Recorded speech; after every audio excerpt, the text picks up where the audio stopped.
So I just want to share this, and hopefully it encourages you to keep pushing forward, keep leaning on the Lord and His strength when you're trying to overcome in this weight loss journey. So yesterday was what I call my pray day, where I spend the day with the Lord, and I felt led to also start fasting that day.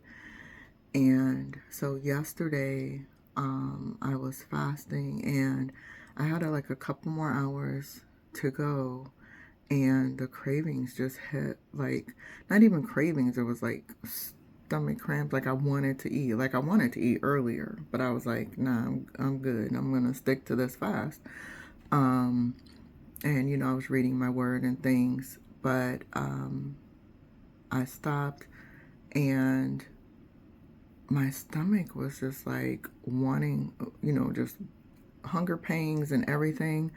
And I was just like, oh, I want to eat like so badly. Like, how am I gonna make it? And I was just like, Holy Spirit, like, give me strength to get through. I think actually I had 3 hours. I had 3 hours left. I'm just like, Holy Spirit, give me strength. Give me strength to do this. And like earlier in the day, I took a nap.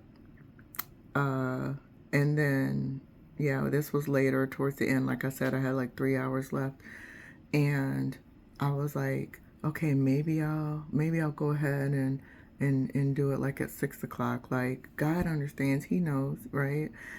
And then I was like, no, I'm gonna continue until 7, like I was planning. And by the way, I don't normally even eat that late, but I was fasting, so um anyway, so I was just like, no, I'm gonna push through.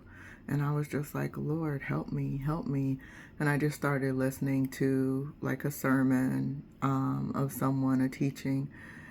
And like He saw me through. And the way I felt after and today is so good. Like knowing I overcame with the Lord, and knowing He saw me through, knowing that in my weakness He is made strong, right? That I got to lean on His strength, because I really wanted to go ahead and eat. But I was like, I can do this with you. And I want to encourage you that you can do it too. And one of the things, like, we know, we say in the word, resist the devil, he will flee. But it says, therefore, James 4:7, therefore submit to God, resist the devil, and he will flee from you. And so we forget the part about submitting to God. And that is what made him flee. Like, no, I'm going to stick through this and do what I feel that the Lord wants me to do. And one of the other things too is, throughout this journey, just do what you need to do with the Lord in order to resist. Because the thing is, us giving into temptation, it's a choice. We choose to. We don't have to have the second donut, like I always say. We don't have to overstuff ourselves. We don't have to go get the fried chicken instead of the baked chicken. It's a choice. And I know the cravings are strong. That's why I wanted to come on here and encourage you. But if you submit to God, lean on His strength, resist the enemy, resist, so that's still you being actively active and doing something. Resist the enemy and he will flee. So you submit, you resist, and then he will flee. And we know it says there's always a way out of the temptation, but it's a choice.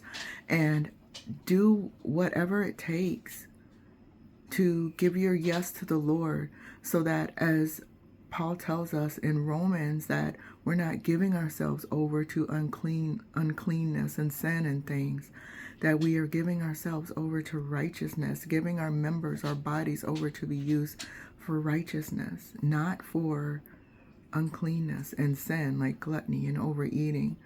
And I have had times where I have gone to bed crying because my flesh wanted like sweets so bad. And it was at the time the Lord was breaking me out of the sweets addiction. I would go to bed crying multiple nights because I wanted a sweet, because I was so used to having a sweet every night. And I was like, I can't. Like, the Lord was doing a work in me. And so I would just cry and go to bed crying. Yes. And when we think about that in hindsight, like crying about food, what? But anyway, yeah, that's how strong it had a hold on my flesh. And it's not just about the sweets and the sugar. That's another conversation for another day. Because this isn't just about sugar. But I've gone to bed crying. I've gone to bed early. Just like I said, even yesterday, I took a nap. I was reading the Bible and things all day, and then I was like, done with what I felt led to read, and the hunger started, and I'm like, let me take a nap right quick. So I took a nap. But I've even gone to bed early, like during that time when the Lord was breaking me out of gluttony and breaking me out of the sugar addiction, both things, that I went to bed like super early because my flesh wanted to eat so bad and I wasn't hungry. And so don't hear what I'm not saying. If you're hungry and the Lord's saying, you can eat. I'm not talking about when you're fasting and you're hungry.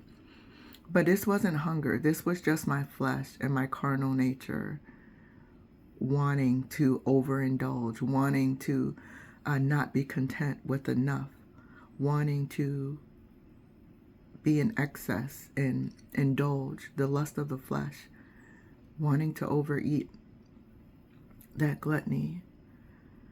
And so again, I just want to encourage you, if you got to cry it out with the Lord. If you got to go to bed early, go to bed early.